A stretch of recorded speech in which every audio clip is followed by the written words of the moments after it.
लेकिन ये गुस्सा मरना नहीं चाहिए हमारा। आज प्रशासन एक मीडिया वाला चला रहा था, क्या चला रहा था कि लोग हथियार लेके पहुंच रहे हैं। इस मीडिया को हथियार क्या है और औजार क्या है वही नहीं पता है।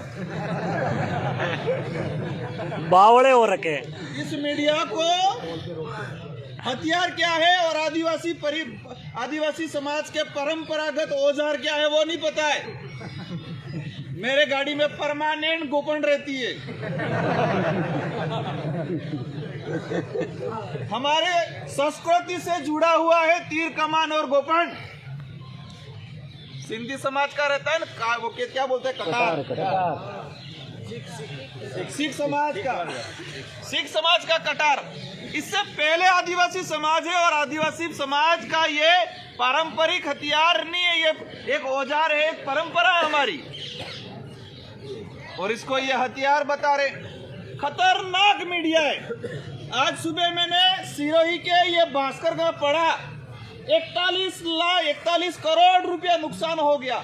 40 करोड़ रुपया सिरोही के व्यापारियों को नुकसान हो गया। भाई 40 करोड़ नुकसान क्यों करा? इस प्रशासन पे मुकदमा दर्ज कराओ। 50 लाख रुपए दे देते इस भाई को। बिल्कुल। सरकार से अगर 50 लाख रुपया इस परिजन को इसको नौकरी दे देती, ये मांगे थी, वो मांगे मान लेते, तो ये जो गरीब परिवार के लोग, ये गरीब घरों से लोग, जंगलों से, पहाड़ों से ये लोग आ रहे हैं, खुद का पैसा, कोई तो अपने इधर का उधार लेके पैसा लेके गाड़ियां करके डीजल डाल के आ रहा है। इनको सिरोही के व्यापारियों को नुकसान दिख रहा है, लेकिन इस बाप के बेटा जो आज पड़ा हुआ है वो लाश नहीं दिख रही है। ये मीडिया ये सवाल सरकार से क्यों नहीं कर रहा है कि सरकार का डेलीगेशन इस मृतक परिवार से मिलने क्यों नहीं आया? यह सवाल ये मीडिया क्यों नहीं कर रहा है? 4 दिन से मैं देख रहा हूं, हर जगह घटनाक्रम होता है, सरकार का डेलीगेशन पहुंचता है। इतने सारे लोग, ये व्यापारी नहीं है, ये नौकरी वाले नहीं है, सब गरीब लोग हैं। और ये लोग ये आंदोलन कर रहे हैं अपनी विपरीत परिस्थिति में आने के बावजूद। तो सरकार की नींद क्यों नहीं खुली है? यहाँ के विधायकों की नींद क्यों नहीं खुली है? यहाँ के संबंधित प्रभारी मंत्री की नींद क्यों नहीं खुली है? इनका स्टेटमेंट मीडिया ने क्यों नहीं लिया आज तक? चला क्या रखा इन लोगों ने? इन लोगों के दिमाग में एक ही चीज है कि ये लोग हैं, कुछ समय गुस्सा आया है, इकट्ठे हुए बिखर जाएंगे, ये इनके दिमाग में। लेकिन मैं आप सबको कह रहा हूं, ये गुस्सा है, ये जो ठान के रखो और ये 2 साल 3 साल तक बरकरार रखना पड़े, रखो, और जब समय आए उस गुस्से को बाहर निकालो और उनको एहसास कराओ। इस लोकतंत्र के अंदर राजा बन के बैठे हैं यहाँ पर, ये उनको एहसास कराओ समय आने पे कि ये लोकतंत्र है और लोकतंत्र की चाबी जनता के हाथ में है, तुम्हारे हाथ में नहीं है। 5 साल के अंदर वो चाबी लगती है, ये एहसास कराओ उनको। आज हमारी जो मांगे है, नॉर्मल सी मांगे है, 4 से 5 मांगे है। मीडिया ने इस कार्तिक बिल का जो पट्टा मांग रहे हैं जिस घर का, उस घर का कवरेज क्यों नहीं किया मीडिया ने? 50 साल पहले का मकान बना हुआ है, 1988 के अंदर उस घर का कनेक्शन हुआ है, विद्युत कनेक्शन। तो अब तक इस सरकार ने उस घर का पट्टा क्यों नहीं दिया? ये मीडिया सवाल। आप देखना बोर्ड लगा हुआ है, प्रशासन शहरों के संग आपका स्वागत है, शहर में रहने वाले लोगों को पट्टा देंगे। परिवार का घर उजाड़ रहे हैं। अरे तुम्हारा तो जन्म भी नहीं हुआ था, उस समय से घर बना हुआ है वो। तो ये मीडिया ये सवाल क्यों नहीं कर रहा है कि 50 साल पुराने घर का पट्टा क्यों नहीं मिला? इस घर में 1988 के अंदर विद्युत कनेक्शन हुआ है। अरे भाई, किसी घर के अंदर विद्युत कनेक्शन होता है तो इंसान रहता है इसलिए विद्युत कनेक्शन कराते हैं कि जानवर रहता है? कोई भी वार्ता स्वीकार नहीं हुई है अभी तो तक। यह परिवार उस समय से रह रहा। प्रशासन से कहना चाहूंगा कि जो पोस्को का मुकदमा दर्ज कराया है उस मुकदमे में क्या श्रवण और कार्तिक का कोई हवाला है? उस नाबालिग बच्ची के बयान हुए 164 में, उसमें क्या कार्तिक के परिवार का कोई हवाला है? यह मीडिया छानबीन करे तो मैं मानूंगा सिरोही की सच्ची मीडिया है और हमारे देश का चौथा स्तंभ है, ये मानूंगा। इन नेताओं के गुलामी पे आप मत चलो। मैं आपसे दो हाथ जोड़ के अनुरोध करना चाहूंगा, जो सच्चाई है उस सच्चाई को सामने लाने का काम करो। आप लोग आप पे भरोसा करता है, हर इंसान सुबह उठ के न्यूज़पेपर पढ़ता है, मुझे सच्ची खबर मिलेगी। हर इंसान सुबह उठ के फोन देखता है कि क्या खबर आई है। इनकी विश्वसनीयता पे आप सब कहीं धोखा कर रहे हो और देश का चौथा जो स्तंभ है उसको आप अपंग करने का काम कर रहे हो। आप वास्तविकता क्या है, वास्तविकता को खंगालो आप लोग। आज मेरा विशेष व्यक्तिगत अनुरोध है आप सभी से,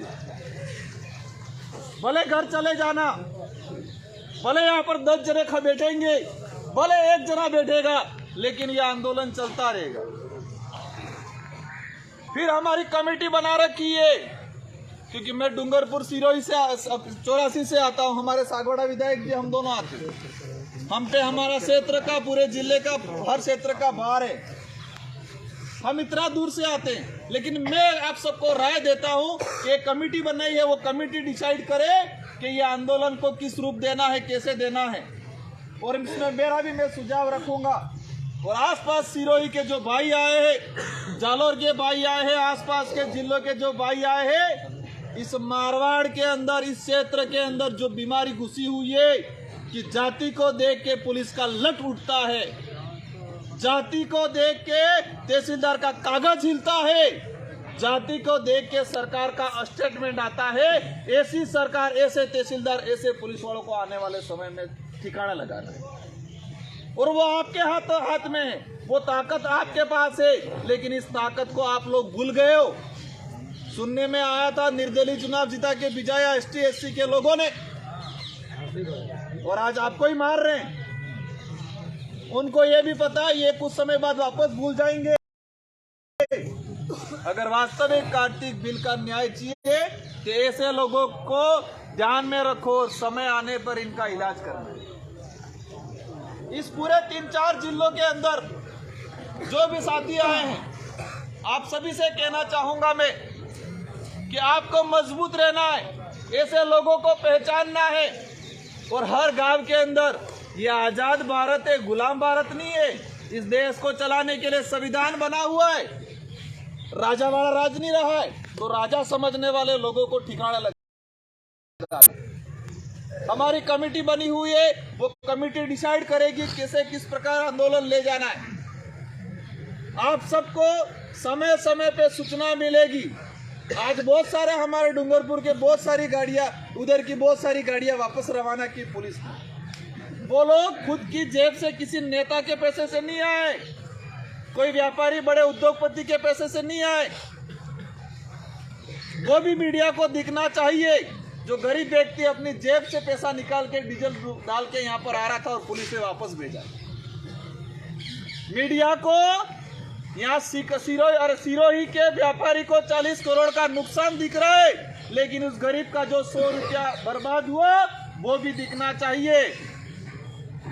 इन सारी बातों को आप जान कहने के लिए बहुत कुछ है। मैं खड़ा हुआ था, मेरी मन नहीं मान रहा था आज कुछ कहने का, लेकिन रहा नहीं गया।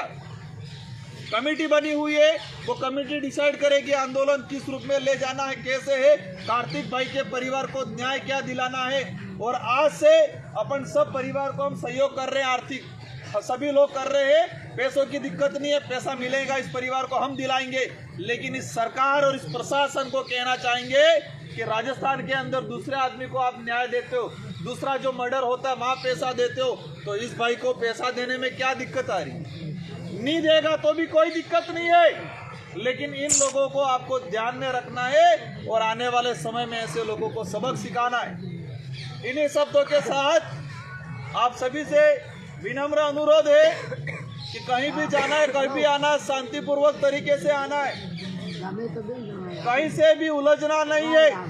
कुछ लोग चाहेंगे उलझाने के लिए, नहीं उलझना है और समय आएगा उलझने का, और तब उलझेंगे तो उनको लपेटने में समेटने में ठिकाने आ जाएंगे उनके। इसलिए अभी कहीं उलझना नहीं है, हमें शांतिपूर्वक ये आंदोलन चलाना है। एक कमेटी बनी है, कमेटी डिसाइड करेगी, भाषणबाजी रोज होती रहेगी, सब कुछ होगा। कई प्रकार के नेता अलग अलग आएंगे, अलग अलग बात करके चले जाएंगे। हमारा उद्देश्य एक ही है, कार्तिक भाई को न्याय मिले। हमारी सिंपल सी साधारण 5 मांगे हैं, वो मांगे सरकार पूरी करे, यही हमारा निवेदन है। इन्हीं शब्दों के साथ आप सबको जय जोहार, जय भीम, जय भारत, जय संविधान, जय बिल प्रदेश।